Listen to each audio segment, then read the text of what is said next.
consultants in our nurseries, and a lot of the residents learn about these protocols when they come and ask me about these certain patients.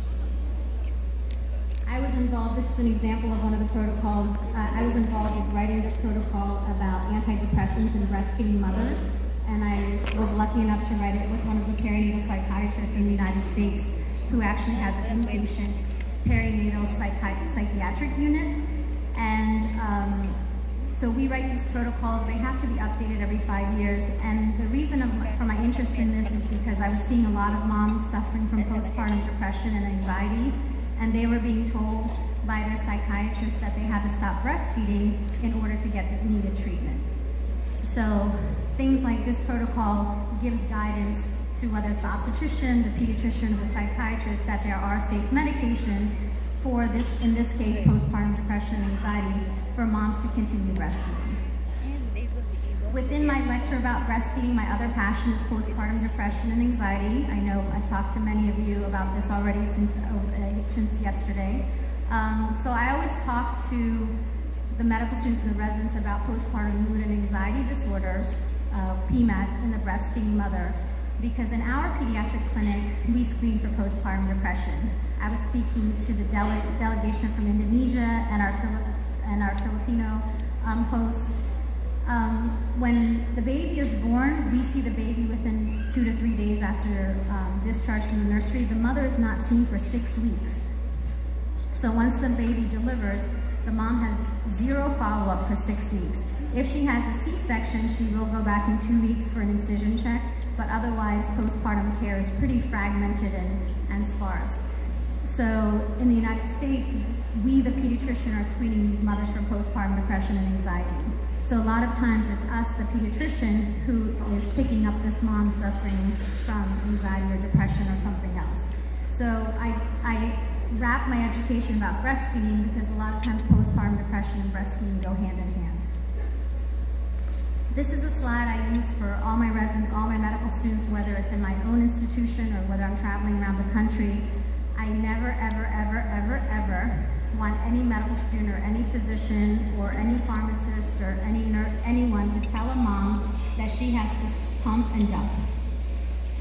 Because there are multiple medications that are safe while breastfeeding, whether it's an antibiotic or whether it's for postpartum depression, and to find the proper resources before you give a mother faulty information. So I always put this slide up, and the minion is saying, just because it pops into my head does not mean it should come out of my mouth.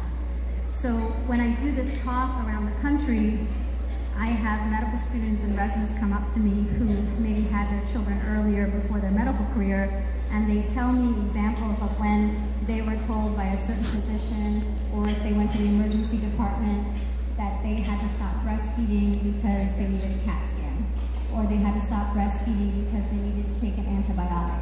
And for them, that they remember that, and that was so upsetting to them because they had to stop breastfeeding because that's what the physician told them.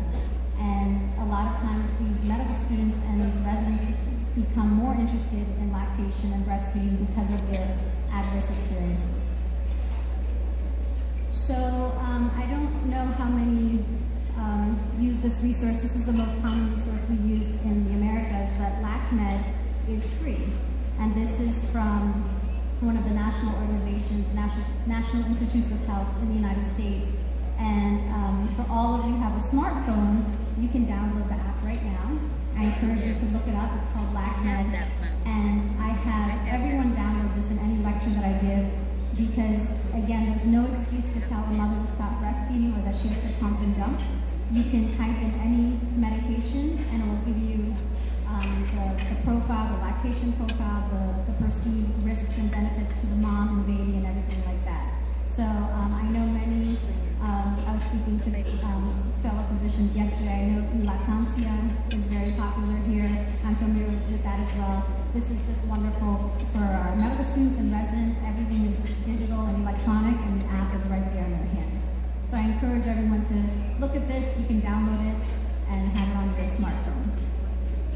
So that's the kind of initial introduction that our medical students and residents get about breastfeeding, what I just spoke about in that hour lecture. Then I introduced what the curriculum is, and this is kind of just a snapshot of our breastfeeding and lactation curriculum.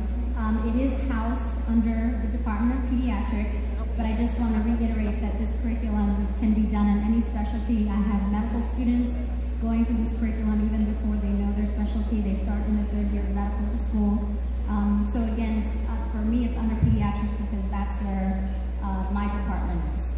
So this is just a snapshot of what the curriculum looks like. And it's under the educational piece. It's a password-protected website, so not everyone can get into it. And basically just kind of talks about what the curriculum offers and the tools and the downloads and things like that.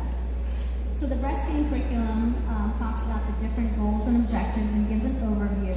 And basically we talk about how we want to promote breastfeeding amongst physicians and other healthcare providers, and then really talk about the major knowledge areas consistently using the IBCLC exam blueprint. However, we realized that not everyone wants to sit for the IBCLC exam, so we decided to split it up into 2 tracks.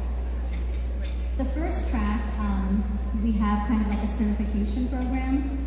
It's not as intensive as preparing for the IBCLC exam.